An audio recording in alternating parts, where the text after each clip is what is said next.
I gotta give you more energy than that. I'm actually one more time. How is everyone doing tonight?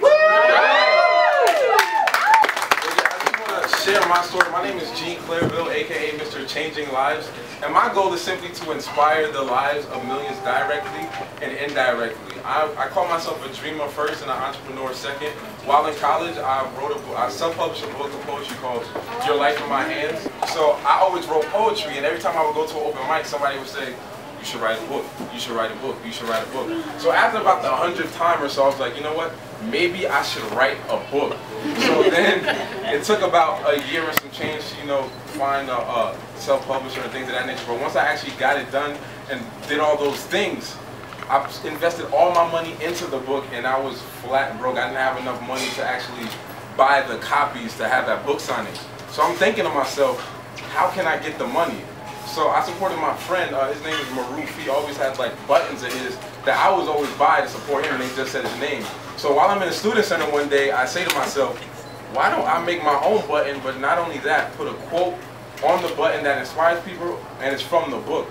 So the button would be like the single on the radio, and my book would be the album, if that makes any sense. So I was thinking, what quote should I put?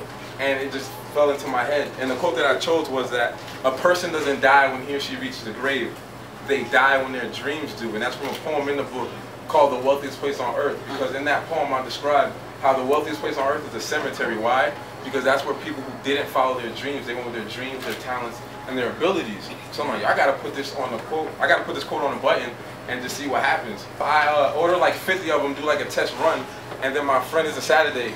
He asked me, "Oh, you want to go to Short Hills? I gotta fix my computer." I'm like, "Sure, I'm not doing anything." He sends me a text saying I'm outside. I go outside, and on my front porch is the box of 50 buttons that I just ordered. I go to Short Hills, and shortly thereafter, after leaving Apple, I'm walking, and as I walk, I just look behind me, and I see Amber Rose. And I'm like, that's not Amber Rose. And I look back, and I'm like, I recognize that bald head anywhere. That has to be Amber Rose. And then I approach her, and then I show her the button, and I was like, I'm an entrepreneur, this is what I do, and would you mind supporting and taking a picture with it? She's like, sure, you can put it on me. I was like, what? I poked like at least like 15 holes in her leather jacket just trying to put it on, like, where you want? You want to hear? Do you want to hear? You want to hear?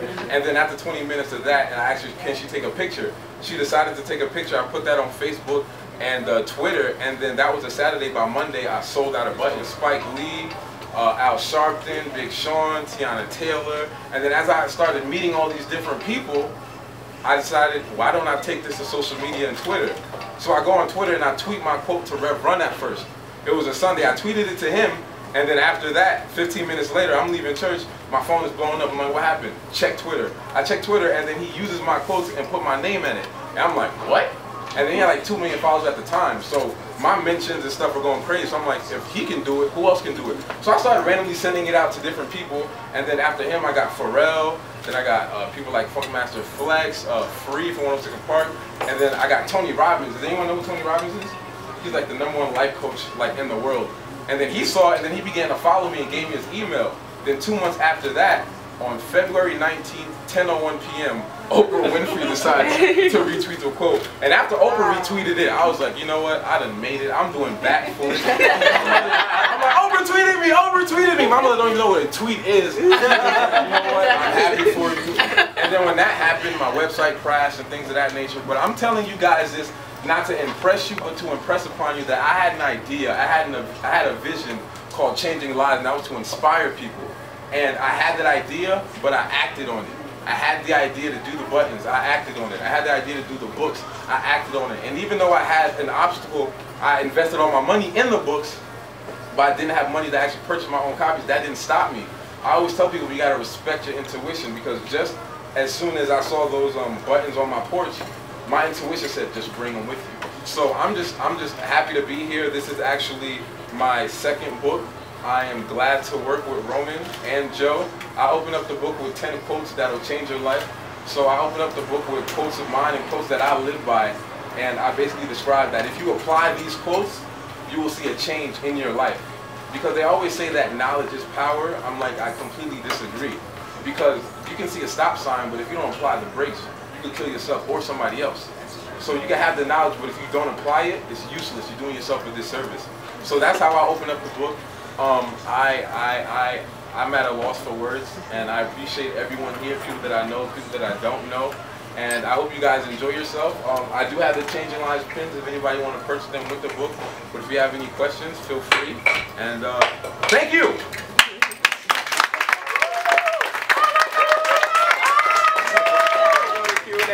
How did you get in contact with Rock Motivations? Like, how did you guys, how you put It's funny you asked how I got in contact with Rock Motivations, because it was in this exact area. The first place I actually met Rod was at another restaurant. I forgot the name, it's somewhere around here. But the second time that I actually got to speak with him was here. He had a seminar here, and I actually won one of his giveaways with Sean John.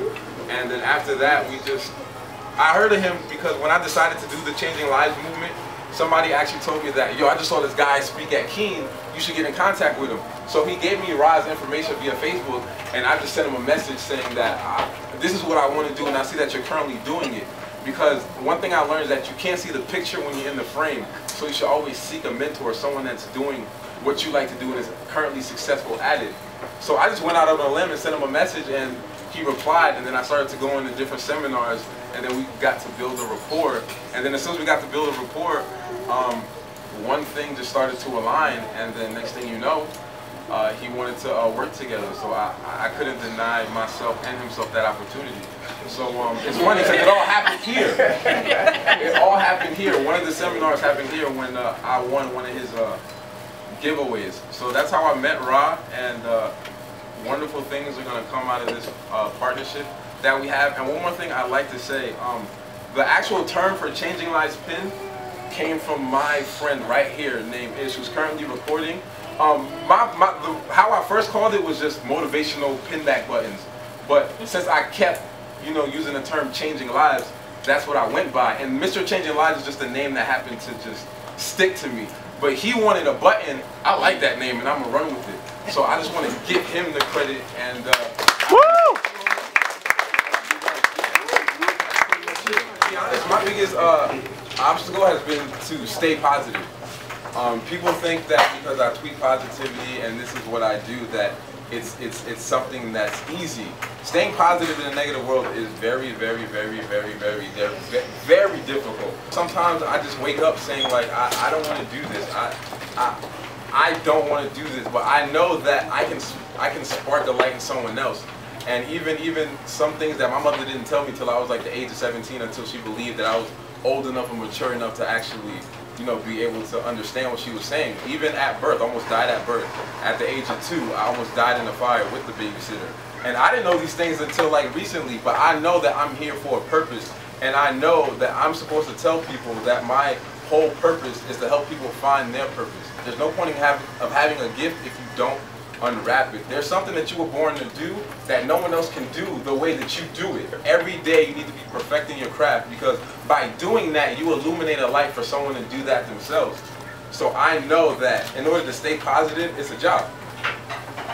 I go through it just like everybody else, but I know that I have to, hold myself accountable and show other people that, it's not easy, but you can do it. There's no way that any of us are even supposed to be here, hence the title, Notes from Those Most Likely to Fail. On the outside looking in, not any of us weren't supposed to make it, but we're here today, and you're here today. If your heart is beating at this very second, there's something that you are meant to do. You can always better your best. So you just have to be your own brand, and do your own research and be authentic to your own brand and what you want other people to believe, that whatever you say, whatever you do, that people believe that, oh, that's Jean, or that's Roman, or that's Joe. That's authentic to them. What they do, no one else can do like the way that they do it, because that's what they believe.